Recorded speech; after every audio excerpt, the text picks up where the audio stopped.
మంచిర్యాల జిల్లా లక్షెట్టిపేటలో రైతులు ఆగ్రహం వ్యక్తం చేశారు.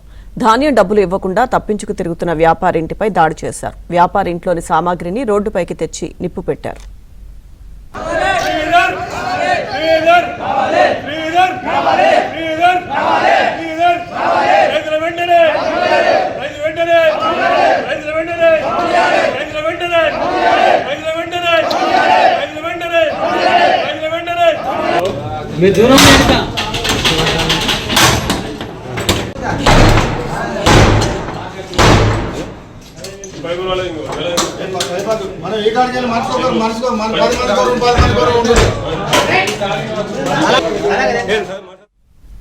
మంచిర్యాల జిల్లా లక్షెట్టిపేటలో రైతులు ఆగ్రహం వ్యక్తం చేశారు. ధాన్యం డబ్బులు ఇవ్వకుండా తప్పించుకు తిరుగుతున్న వ్యాపారి ఇంటిపై దాడి చేశారు.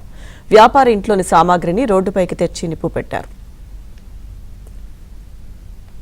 సమాచారం మా ప్రతినిధి మాంతయ్య అడిగి తెలుసుకుందాం.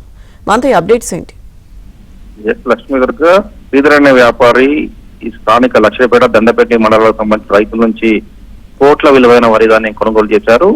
అయితే వారెవరికి కూడా ధాన్యానికి సంబంధించిన డబ్బులు చెల్లించకుండా అతను పరారయ్యారు. కొన్నాళ్ళుగా వ్యాపారి కోసం ఎదురు చూసిన రైతులు అతను ఇలా స్పందించకపోవడంతో ఈ రోజు ముక్కుమ్మడిగా దండపల్లి మండలానికి చెందిన బాధిత రైతులందరూ కూడా లక్ష్మీపేటలోని శ్రీధర్ నివాసానికి చేరుకున్నారు. ఇంటి తాళాలు పగలగొట్టి లోనికి ప్రవేశించి ఇంట్లో ఉన్న సామాగ్రిని తీసుకొచ్చి బయట పడేసి నిప్పంటించారు. దాదాపు కోట్లలో అతను చెల్లించాల్సి ఉంది. అతను రైతులకు చెల్లించకుండా రేపు మా పోని కాలయాపన చేశారు. గత 2 నెలల క్రితం ఎమ్మెల్యే చొరవతో కొద్ది మంది రైతులకు మాత్రమే కొంతవరకు డబ్బులు చెల్లించారు. ఇంకా కోట్లలో చెల్లించాల్సి ఉంది. అయినా కూడా వ్యాపారి ఆచూకీ తెలియకపోవడం, ఇంకా కోర్టుకు వెళ్ళినట్టు కూడా అతనే న్యాయ పోరాటం చేస్తున్నట్టు తెలియడంతో తాము మోసపోయామని భావించి రైతులందరూ కూడా ఆగ్రహం లోనయ్యారు. తమ డబ్బులు తమకు చెల్లించాలని, వెంటనే న్యాయం చేయాలని చెప్పి కూడా ఈ రోజు ఆందోళన దిగారు. రైతుల ఆందోళన ఇంకా కొనసాగుతుంది. తీవ్ర ఉద్రిక్త పరిస్థితి నెలకొని ఉంది. ఒకవేళ వ్యాపారం రాకుంటే ఇంటిని ఆక్రమించుకొని తామే అమ్మేస్తామని చెప్పి కూడా రైతులు చెప్తున్న పరిస్థితి కనిపిస్తుంది. చాలా మంది రైతులు కన్నీరు పెడతా ఉన్నారు. ఆరుగాలం కష్టపడి సాగు చేసిన ధాన్యానంతా రైతుకు అప్పచెప్పడం చాలా అందరు కలిపితే కోట్లలో ఉంటుందని చెప్పి వారు చెప్తున్న పరిస్థితి.